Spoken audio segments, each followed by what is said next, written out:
National cobra cadet YouTube channel में आज हम कुछ विशेषताएं पढ़ने जा रहे हैं। Self loading rifle. Self loading rifle के विशेषताओं के बारे में चलिए जानते हैं क्या है इसकी विशेषताएं। सबसे पहले इसके बेसिक चीज के बारे में जान लेते हैं। Self loading rifle 7.62 mm SLR जिसको बोला जाता है L1A1। L1A1 से आपको पढ़ाना नहीं है, ये L1A1 जो है इसमें अब SLR में कई सारे वेरिएंट्स आ गए हैं। तो जैसे कि इसमें 3 टाइप के वेरिएंट्स आ गए हैं। आपका एक राइफल है, एक ऑटोमेटिक है और असॉल्ट है। इस तरह 3 प्रकार का आ गए। तो ये जो L1A1 है आपके एनसीसी के सिलेबस का ही है। तो इसका जो ओरिजिन कहाँ से हुआ था, 303 का भी ओरिजिन यूनाइटेड किंगडम में हुआ था। इसका भी ओरिजिन यूनाइटेड किंगडम में ही हुआ है। यह उससे काफी ज्यादा अपग्रेडेड थे। किन किन युद्धों में इसका प्रयोग हुआ था? तकरीबन 28 युद्ध इससे लड़े गए थे। 303 से 21 युद्ध के आसपास लड़ा गया। इससे 28 युद्ध लड़ा गया है। इंडो पाक वार हो गया। कुछ युद्धों का मैं यहाँ पे नाम लिखा हूँ। इंडो पाक वार हो गया, श्रीलंका सिविल वार हो गया, कारगिल हो गया, 2008 मुंबई का अटैक हो गया और सोवियत अफगान वार हो गया। यह सर्विस में कब आया था? 1954 में यह सर्विस में आया था। सेल्फ लोडिंग राइफल का यहाँ पे इसका कैरेक्टरिस्टिक्स है। कैरेक्टरिस्टिक्स को जान लेते हैं।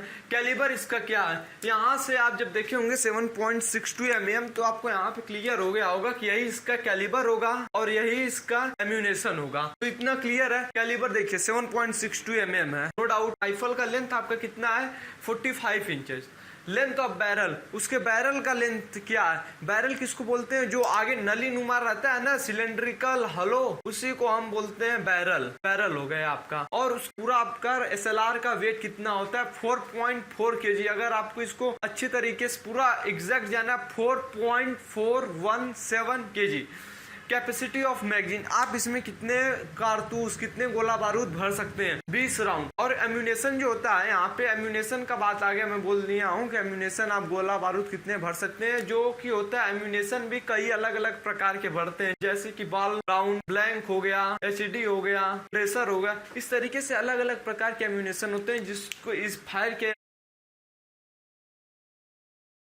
रेंज ऑन ड्यूटी, ड्यूटी पे रेंज कितना होता है, जिसको हम इफेक्टिव रेंज बोलते हैं। क्या इफेक्टिव रेंज? इफेक्टिव रेंज कितना है? 300 यार्ड, 300 गज, कितना 270 मीटर के आसपास है इसका। मजल वेलोसिटी, मजल वेलोसिटी, गोली 1 सेकंड में कितनी दूरी को तय करती है उसको मजल वेलोसिटी बोलते हैं। आपका यह मान लीजिए 823 मीटर। यह जो आप मजल वेलोसिटी देख रहे हैं 2700 फीट पर सेकेंड, यानी 823 मीटर 1 सेकंड में गोली यह यहाँ से यहाँ 823 मीटर तक कवर कर लेगी। यही आपका मजल वेलोसिटी है। अब इसके बाद देखते हैं normal rate of firing. Normal होता है, रैपिड होता है, इंटेंस होता है, साइक्लिक होता है, TRB होता है। तो यहाँ पे मैं बात कर रहा हूँ रेट ऑफ फायरिंग नॉर्मल का और रैपिड का, क्योंकि इससे 2 ही प्रकार का फायर ही हो सकता है। और इसका जो अपग्रेडेड वर्जन आई है, अलग अलग वेरिएंट्स आए हैं, उसमें काफी इससे ज्यादा सुधार हो गया। ये जो इसका 300 यार्ड है उसमें 800 यार्ड हो गया, मीटर हो गया उसमें। तो उसको नहीं जानना है हमको। एनसीसी के लिए L1A1 राइफल के बारे में जानना है, जिसको SLR बोलते हैं। L1A1 को सुन के आप घबराइएगा नहीं। Normal rate of firing 20 round पर मिनट, 20 राउंड आप पर मिनट फायर कर सकते हैं। और रैपिड में अगर आप आएंगे तो 60 राउंड फायर कर सकते हैं। सिस्टम ऑफ ऑपरेशन, किस सिस्टम पे ऑपरेट करता है? जैसे कि आपका जो .22 था, .22 बोर राइफल था, वो किस पे काम कर रहा था? बोल्ट एक्शन पे काम कर रहा था। .303 आपका क्या कर रहा था? वो भी बोल्ट एक्शन पे ही काम कर रहा था। लेकिन तो यहाँ पे आपका यह गैस ऑपरेशन हो गया, यह गैस पे ऑपरेट करता है। उसमें क्या होता था? आपको बोल्ट को हमेशा निकालना पड़ता था। जैसे फायर कर दी, फिर इस तरह करके पीछे करते थे, फिर उसको अंदर करते थे, फिर फायर करते थे। 303 में था। .22 में क्या था? आप उसको पीछे किए, उसमें राउंड को डालें, एम्यूनेशन को डालें, फिर लॉक किए, आगे किए, लॉक किए, फिर फायर किए, फिर खोले, उससे झटके से पीछे करते थे। तो उसमें से एम्यूनेशन, उसका जो कार्टेज था, खोखा था, वो बाहर आता था। तो उसको छोड़ते हैं। यहाँ पे SLR के बारे में बात कर रहा हूँ। यह गैस ऑपरेशन होगा। अब इसके कुछ पार्ट्स के बारे में बात कर लेते हैं। मैं आपको डिस्प्ले इमेज भी कर दे रहा हूँ ये SLR का, आप वहां से भी जान जाइएगा, समझ जाइएगा पार्ट्स के बारे में। जैसे पार्ट्स क्या हो गया?